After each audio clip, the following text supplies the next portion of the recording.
que está fundamentada en dos conceptos que todos nosotros debiéramos tener, guardar, almacenar y por supuesto utilizar en la obra del Señor, porque es bueno escuchar, pero es mejor hacer, ¿sí? Escuchar con sabiduría y también llevar a la práctica en nuestro diario vivir lo que la palabra del Señor nos enseña. Quisiera compartirles en el libro de Lucas, en el capítulo 4, voy a leerles el versículo 18 y 19. Amén, dice así la palabra del Señor.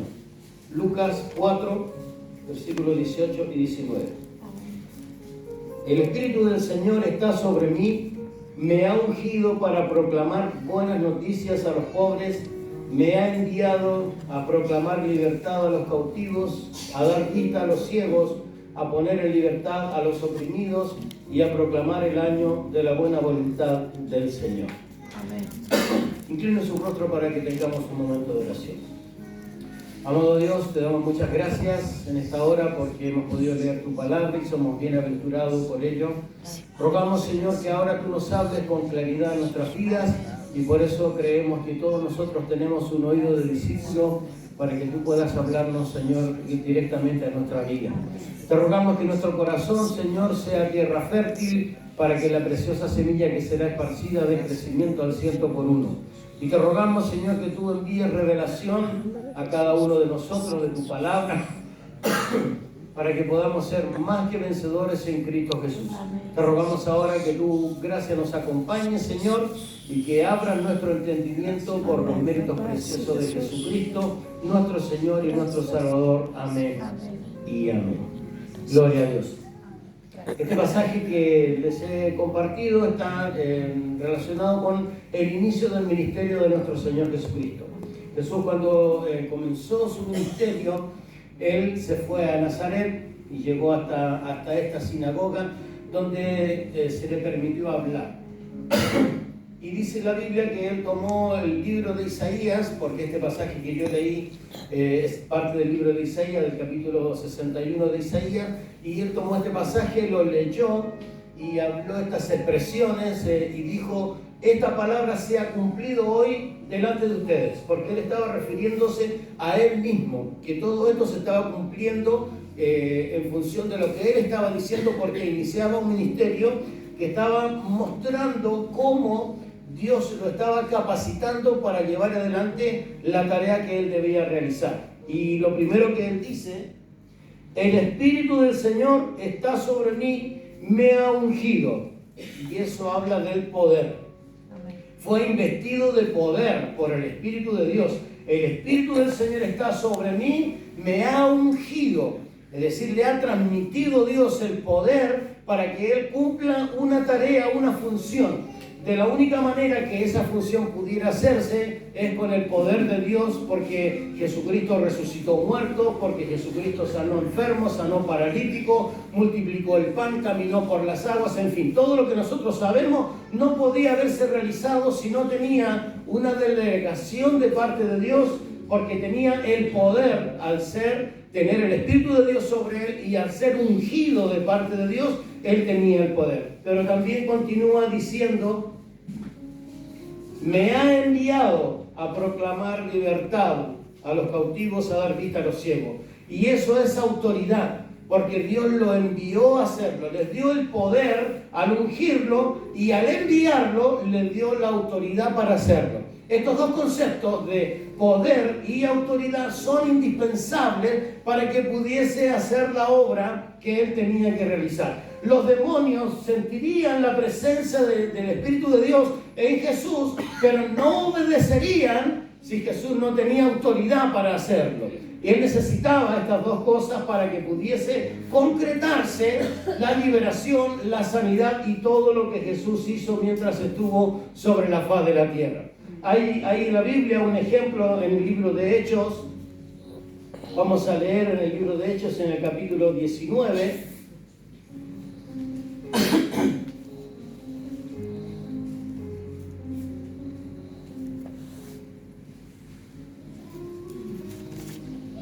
Hechos, capítulo 19.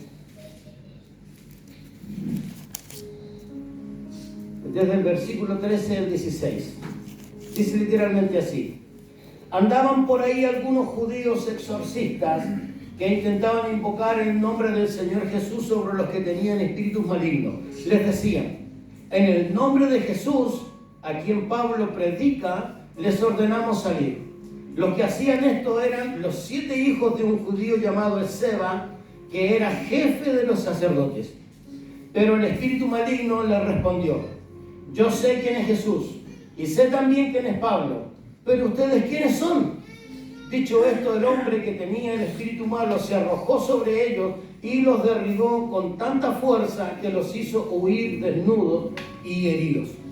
Estos 7 muchachos eran hijos de un sacerdote, y de acuerdo a lo que correspondía en el pueblo de Israel, el sacerdocio era heredado, era por familias. Así que si el padre era sacerdote, estos 7 también serían sacerdotes. Eso significa que ellos tenían el poder, y por eso hablaban con el espíritu, pero no tenían la autoridad para expulsarlo.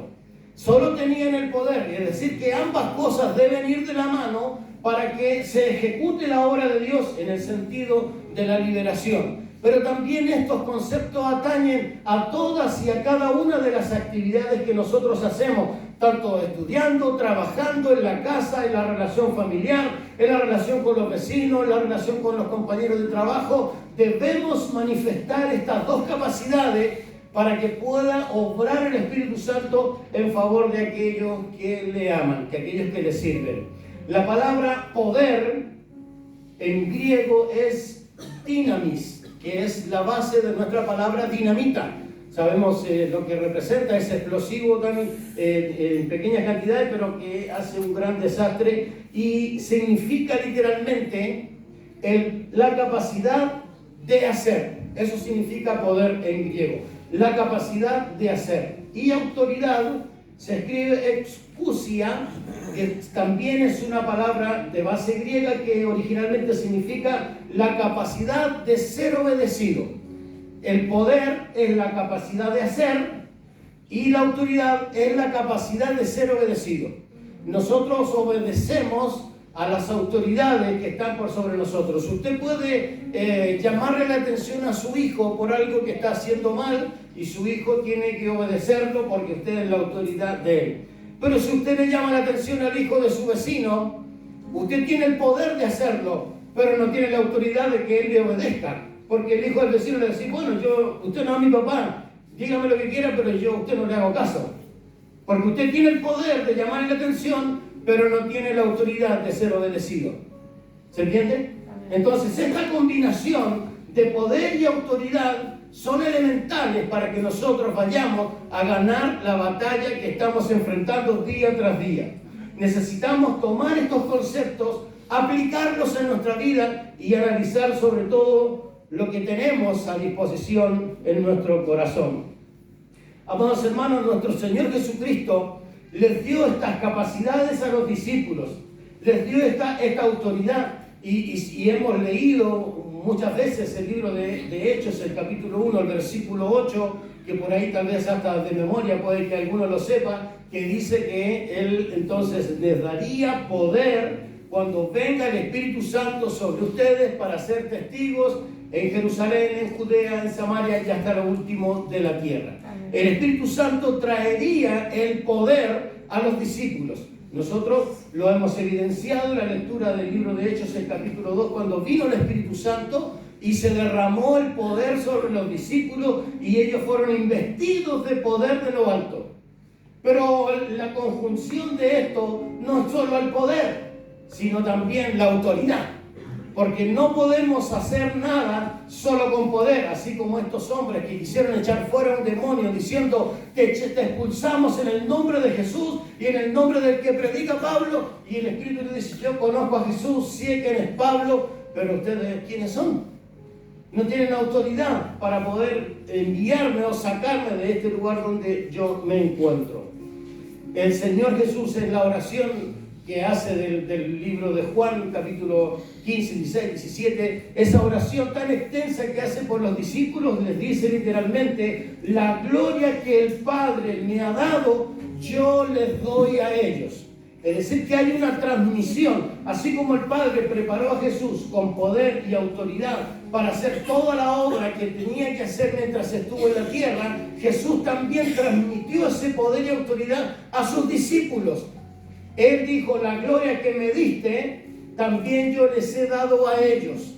Es decir, que hay de parte de Dios en el nivel espiritual una transmisión de poder y autoridad que le dio el Padre a Jesús y Jesús a los discípulos y por su palabra a todos nosotros. Amén. ¿Cuántos pueden decir amén? Amén. Gloria a Dios.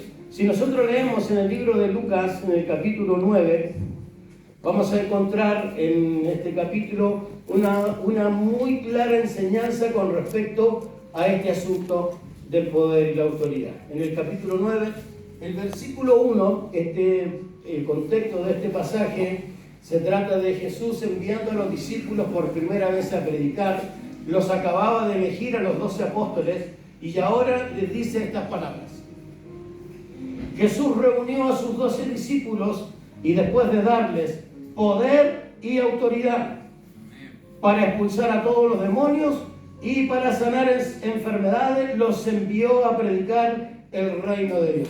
¿Qué les dio Jesús? Les dio poder y autoridad. Amén. Les dio poder y autoridad. Dígalo conmigo nuevamente. Poder y autoridad.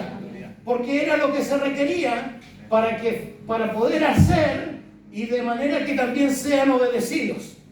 No hay poder sin autoridad para hacer la tarea que se debe hacer. Se necesitan las dos cosas. Y esto era lo que Jesús estaba transmitiendo a sus discípulos. Les dio poder y autoridad para que echen fuera demonios y para que sanen todo tipo de enfermedades. Ellos fueron, llevaron la palabra y cuando regresaron venían llenos de gozo diciendo, Señor, hasta los demonios se nos sujetan. Porque estaba vigente esta autoridad y este poder que Jesús les había entregado a ellos. Pero si nosotros leemos un poquito más adelante en el mismo capítulo 9, en el versículo 37 en adelante, se trata de un padre que tenía un hijo endemoniado y lo trajo delante de Jesús. Y él sabía exactamente lo que le pasaba a su hijo. Dice literalmente el versículo 38, y con fuerte voz un hombre de la multitud le dijo, Maestro, te ruego que veas a mi hijo. Él es el único hijo que tengo. Sucede que un espíritu se apodera de él y de repente lo sacude con violencia y lo hace gritar y echa espuma por la boca cuando lo atormenta y a duras penas lo deja tranquilo.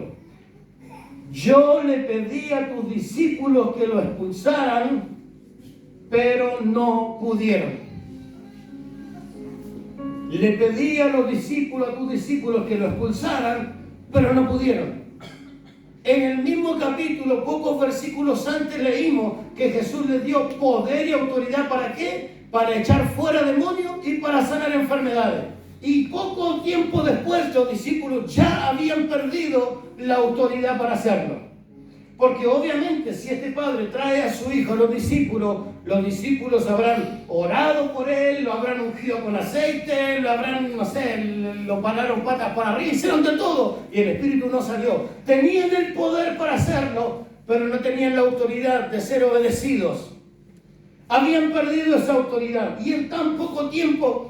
Bueno, y resulta que nosotros los seres humanos somos volátiles y a veces somos así como zigzagueantes en la fe. A veces estamos muy bien, estamos con todo, vamos pila, gloria a Dios, todo va para bien y de repente estamos allá abajo que no nos levantan ni con un cricket y no queremos nada y está todo mal y a veces de vuelta venimos para arriba y estamos tocando el cielo con las manos. Y después de vuelta estamos allá abajo. Bueno, así es el ser humano.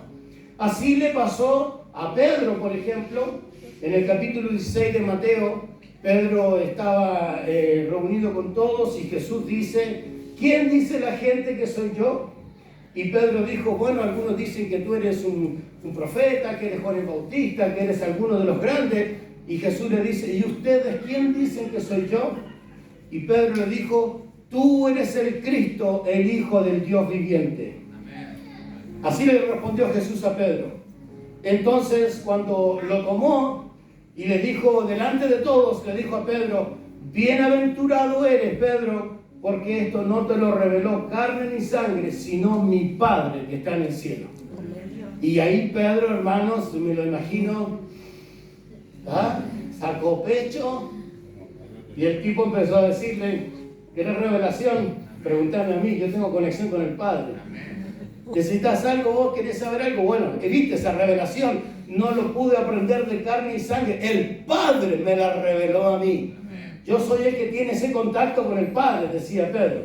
Pero poquitos momentos después Jesús comenzó a decir: tengo que ir a Jerusalén, me van a matar, me van a golpear, me van a torturar, y yo tengo que morir, pero voy a resucitar. Y vino Pedro delante de Jesús, lo tomó y le dijo: Señor, que esto no te pase, ten compasión de ti. ¿Y sabe lo que le dijo Jesús? Apártate de mí, Satanás. Pero si recién estaba tocando el cielo con las manos Pedro, y ahora estaba parado en los carbones del infierno. Porque somos fluctuantes en la fe. Porque todo ser humano tiene esos momentos de altura y de pesimismo, de tristeza, de dolor, y nos cuesta mantener una constante. A los discípulos les pasaba lo mismo. Y también a veces nos pasa lo mismo a nosotros. Por eso necesitamos tener claro estos conceptos de poder y autoridad, que no dependan de nuestro estado de ánimo, que no dependan si me siento feliz o triste, que no dependan de cómo siento, que dependan de la fe y de la convicción que tengo en la palabra de Dios, que soy más que vencedor en Cristo Jesús. Esté bien o esté mal, soy victorioso en el nombre de Jesús. Den un fuerte aplauso al Señor. ¡Aleluya! Vive para siempre. Así que los apóstoles oraron por este muchacho y no pudieron echar fuera a este demonio. Y yo empecé a ver por qué razón, qué estaba pasando. Y pocos versículos más adelante, en el mismo capítulo 9, versículo 46, dice literalmente así: en cierta ocasión, los discípulos comenzaron a discutir acerca de quién de ellos era el más importante. Comenzaron a discutir entre los 12 apóstoles: ¿quién va a ser el jefe acá? Y empezaron a ver, posibilidades. Tal vez Pedro dijo: bueno, yo he estado siempre delante de Jesús. Nosotros tres, Pedro, Juan y Jacobo, fuimos los únicos que estuvimos en la transfiguración, nadie más. Así que uno de nosotros debe ser el jefe.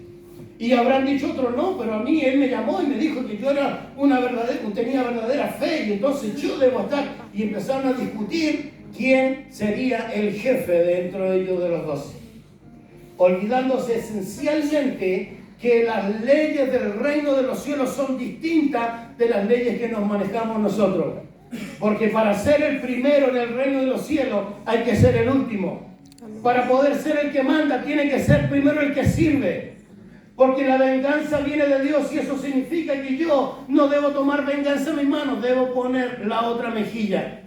Son totalmente distintas las características espirituales, pero ellos estaban viendo ahora quién sería el que mandaría de los 12. Y tal vez dijeron: bueno, ¿se imaginan si Jesús por ABC motivo no está? ¿Quién de nosotros va a mandar acá? Alguien tiene que mandar. Y ahí comenzaron a ver quién podía ocupar un lugar de superioridad uno o del otro.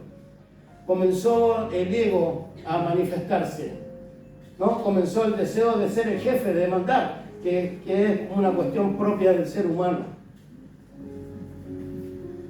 Luego dice el versículo 49: entonces Juan le dijo: maestro, hemos visto a uno que expulsaba demonios en tu nombre, pero se lo prohibimos porque no anda con nosotros. Qué chistoso, ¿no? Otros que sí podían echar espíritus inmundos fuera, y ellos no pudieron echarlo y le prohibieron a él. ¿Por qué? Porque no está con nosotros, debe estar con nosotros, debe estar registrado acá, debe tener nuestra autoridad para hacerlo, debemos permitirle. Si nosotros no le permitimos, no le aceptamos que lo haga. Y que es como medio loco, ¿no? Porque ellos no lo podían hacer, entonces nadie lo hace. Le prohíbe a todos los demás. Y eso está hablando de una visión humana, una visión distorsionada de lo que Dios desea para la iglesia de Cristo. No estamos compitiendo entre nosotros para ver quién es el líder más importante de la congregación. No estamos haciendo competencia para decir, no, yo tengo tanto, tú tenés tanto, yo soy más, tú eres menos. No estamos compitiendo entre nosotros, amados hermanos.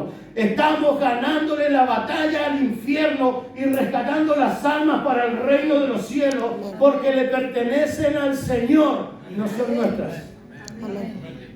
No son nuestras las almas, hermanos, son del Señor. Nosotros simplemente somos administradores de las cosas de Dios aquí en la tierra.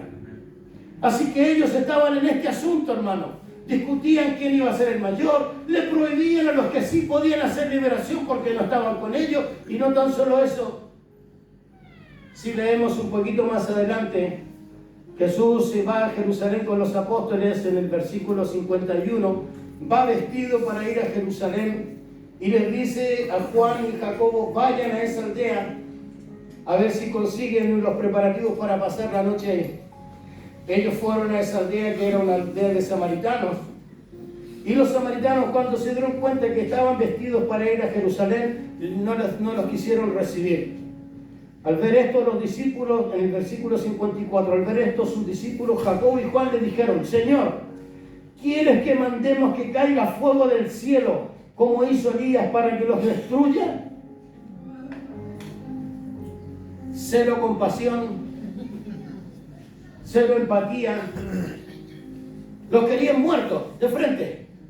Es como que si nosotros en nuestro barrio dijéramos, bueno, ya este vecino no se convirtió, te voy a que caiga fuego y los mate a todos. Eso es lo que estaban diciendo ellos. ¿Cómo puede ser? ¿Dónde estaba el Espíritu de Dios en su corazón? ¿Cómo manifestaban el amor de Dios?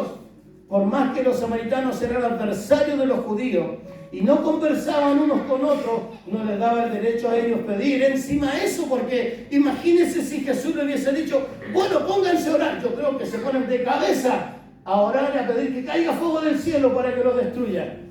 Aún creían que podían hacer eso. Y no habían podido echar fuera un demonio de un muchacho. Pero sí creían que caería fuego del cielo, porque le dijeron, si tú nos dices, nosotros pedimos que caiga fuego del cielo. Y con esa convicción totalmente equivocada, no entendían para qué era el poder y la autoridad que se les había conferido. Ellos necesitaban tener un verdadero encuentro con nuestro Señor Jesucristo para poder entender que la autoridad y el poder no estaban dados para destruir una aldea de samaritanos. Estaban dados para engrandecer el reino de los cielos sobre la faz de la tierra. Amados hermanos, estos dos, Jacobo y Juan, cuando fueron llamados a ser apóstoles, Jesús les puso un apellido, les puso los Boanerges.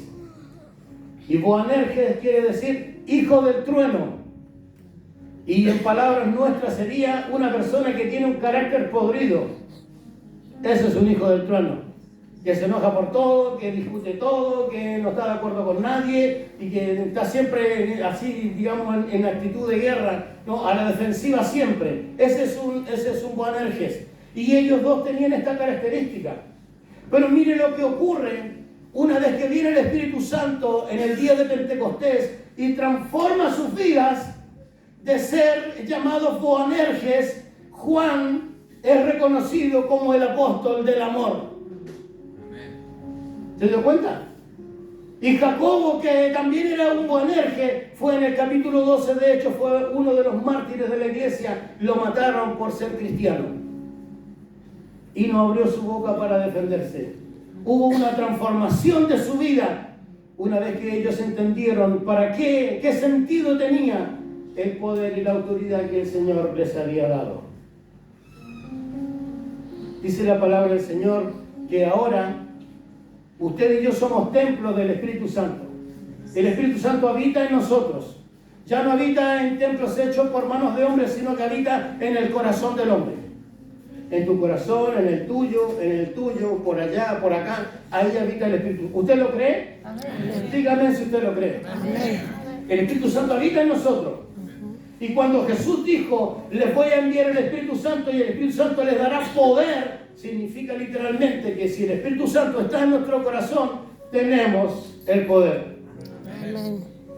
Tenemos el poder. Amén. Dígalo con convicción. Tenemos el poder. Tenemos el poder. Porque el Espíritu Santo está en nosotros. No porque nosotros seamos salvos. Está el Espíritu Santo en nosotros. Tenemos el poder de parte de Dios. Y dice la palabra del Señor que si nosotros somos sus verdaderos discípulos, entonces obedeceremos su palabra. Amén. Y lo que nos da autoridad es estar revestido de Jesús. Es obedecer la palabra de Dios. Y ahí se conjuga el poder y la autoridad en el cristiano de hoy. Si nosotros queremos vivir de victoria en victoria, tenemos que asumir que el poder del Espíritu Santo está en nuestras vidas, pero debemos obedecer su ley. Amén. Debemos obedecer su palabra. Porque, amados hermanos, en la obediencia es el punto característico que nuestro Señor Jesucristo marcó. Porque Él fue obediente y obediente hasta la muerte y muerte de cruz. Y no abrió su boca y fue como un cordero al matadero, porque cuando le pidió al Padre que las cosas fueran diferentes en el jardín de Getsemaní, le decía en oración: Padre, si hay otra forma de que pase esta copa, pero que no se haga mi voluntad sino la tuya. 3 veces oró esta oración y no recibió respuesta, y él entonces hizo la voluntad del Padre. Fue como un cordero para ser degollado en el matadero. No abrió su boca contra sus adversarios. No intimidó a nadie que estaba golpeándolo y excediéndose sobre el castigo sobre él. No dijo nada a los ladrones que lo injuriaban. Al contrario, les dijo: hoy estarás conmigo en el paraíso. Porque el poder y la autoridad no es para vengarse de los adversarios, es para que los adversarios lleguen al reino de los cielos. Porque Dios desea que todos sean salvos, que todo el mundo proceda al arrepentimiento.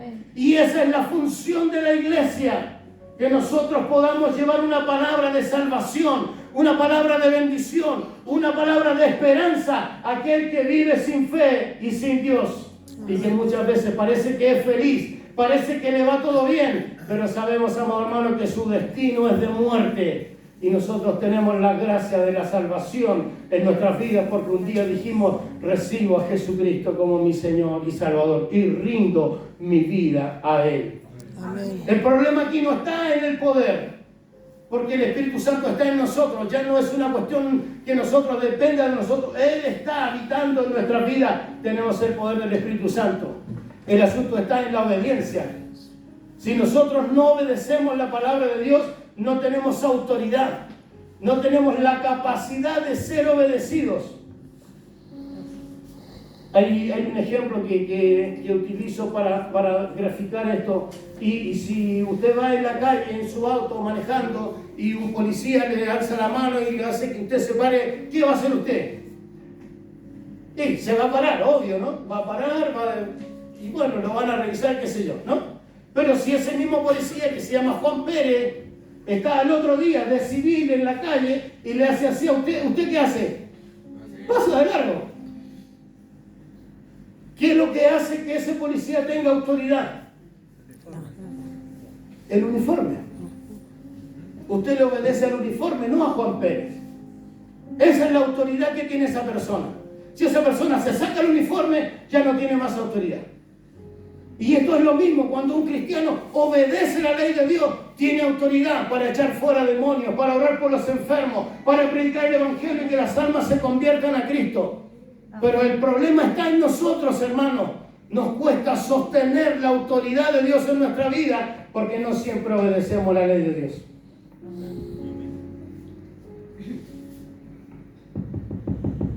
Hola, ¿están ahí, hermano? Sí, ¿no? Nos cuesta obedecer la ley de Dios. Nos cuesta someternos a Él. Nos cuesta entregar nuestro ego. Nos cuesta entregar lo grande que somos para que el Señor haga con nosotros lo que Él quiera. Nos cuesta aceptar que debemos pasar por ciertas pruebas. Nos cuesta aceptar que muchas veces vamos a ser tentados. Pero la palabra nos asegura en el libro de Corintios que no va a haber ninguna tentación más grande que la capacidad que tenemos de soportarla. Y juntamente con la tentación, Dios va a abrir una puerta para que nosotros tengamos una salida. Amén. Es palabra de Dios, hay que creerla. Y cuando nosotros tomamos la palabra de Dios y la vivimos en nuestro corazón, empieza a manifestarse la autoridad de Dios sobre nuestras vidas. Yo recuerdo, tenía como 18 años y tenía un compañero de trabajo que era mucho mayor que yo, que estaba casado y estaba a punto de divorciarse. Bueno, yo ya era cristiano y predicaba yo en mi trabajo, y me dijo él: vos sabés que me gustaría si vas a orar en mi casa porque tenemos este problema, mi señora, vamos, toda la historia. Y yo le digo: pero yo no tengo ni novia. Le digo: ¿qué voy a ir a darte un consejo de ti? Tú eres casado tantos años. Me dice: no, pero yo sé que vos andás, yo sé que porque vos vas a orar y Dios va a hacer algo ahí. Así que yo tenía un compinche, un compañero de que estábamos siempre juntos, orábamos y todo eso. Así que le digo: bueno, vamos juntos. Los dos éramos solteros encima. Llegamos a la casa de este muchacho y claro, tenía 2 niños. Los niños eran ramolinos, iban así, los gritos todo el tiempo. Bueno, eso pasa allá, ahora no pasa, ¿no? Y los chicos gritaban, corrían, se subían al sillón y nosotros estábamos ahí, no podíamos conversar porque ellos iban y venían y gritaban y todo. Entonces yo dije en mi corazón: Señor, esta es una oportunidad para este matrimonio, y Señor, dame la palabra para que estos niños se calmen. Y los miro a los niños y les digo: siéntense. Y los perritos me miraron así, se fueron, se sentaron así, tranquilitos, no molestaron más. Y yo dije, me asombró porque no le obedecían al padre ni la madre, que le quitaban: ¡no, déjate correr! No le hicieron caso a ellos. Simplemente yo le dije esa expresión y se sentaron ahí tranquilitos a escuchar. El Señor hizo una obra en ese matrimonio y no se divorciaron. Se entregaron a Cristo y con el tiempo, sirviendo al Señor, se transformaron en siervos de Dios también. Amén. Dios hizo una obra especial. Y yo no estaba pensando: porque hay poder, porque hay autoridad. No, es como una acción natural que surge del corazón del discípulo que está obedeciendo la ley de Dios. Dios respalda esas vidas. Amén. Cuando tomamos esta autoridad de parte de Dios, la tenemos por la palabra, no por nosotros. Así que si la palabra está viviendo en nuestras vidas, si estamos pensando en ella, y por eso entiendo que es el consejo más importante que Dios le dio a Josué. Si usted lee el capítulo 1 del libro de Josué, Dios mismo le está hablando a Josué estas palabras y le dice: tienes que hablar de ella a la mañana, al mediodía, a la noche, clávala en los postes de tu casa. No te vayas, habla con tus hijos, no te vayas sin leer la palabra, no hagas nada sin consultar. Sé valiente, sé esforzado, pero la palabra siempre debe estar en tu boca y en tu corazón. Amén. Dios mismo le estaba dando esos consejos, porque la palabra es la que nos va a dar la autoridad. Amén. El Espíritu Santo nos da el poder y la palabra nos da la autoridad. Amén. Así que todos tenemos el poder. Amén. Pero la autoridad depende de que si nosotros la cultivamos o no. Hasta dónde estamos obedeciendo a la ley de Dios. ¿Sabe que un concepto muy complejo y que tal vez es muy reticente es el pecado? Es como que hablar del pecado, es mala onda el predicador que habla del pecado, ¿no? Como que no, es como cuesta un poco digerir pecado, esa palabra es como chocante. Pero es simple el significado bíblico de Santiago. Nos dice que el que sabe hacer lo bueno y no lo hace es pecado. Y eso para cada uno. El que sabe hacer lo bueno y no lo hace es pecado. Y si nosotros estamos en pecado, no vamos a tener autoridad. Esos espíritus le dijeron: yo conozco a Jesús, yo conozco a Pablo, pero ¿ustedes quiénes son? No tenían autoridad para echar fuera ese espíritu. Y cuando nosotros aplicamos este concepto a nuestras vidas, lo aplicamos en nuestro hogar, en nuestro matrimonio, en la escuela, en el trabajo. El poder y la autoridad de Dios nos van a acompañar y nos van a dar bendiciones. Y vamos a poder transformarnos de victoria en victoria, de triunfo en triunfo, de ganancia en ganancia, pero también vamos a ir de batalla en batalla. Y por eso vamos a ser más que vencedores en Cristo Jesús, Señor nuestro. Amén. Por eso el Señor nos invita a que nosotros tomemos estos dos conceptos que posiblemente usted ya los sabía y los apliquemos a nuestra vida de manera que nosotros podamos ser más que vencedores en Cristo Jesús, porque Él pagó el precio por nosotros. Nos amó sin que nosotros lo hayamos amado primero, y Él escribió nuestros nombres en el libro de la vida. Nos ha dado salvación y vida eterna, y nosotros no hicimos absolutamente nada para ello. Nos lo ha regalado el Señor a cada uno de nosotros, y de una manera muy práctica, obedeciendo los mandatos de Dios, vamos a tener la autoridad para ser más que vencedores frente a las adversidades, los problemas, las dificultades, los conflictos. Vamos a salir victoriosos delante del Señor y delante de nuestros semejantes si logramos aplicar el poder del Espíritu Santo y la autoridad de la palabra de Dios a nuestra propia vida. Amén. Le invito a que se ponga de pie, por favor, para tener un tiempo de oración.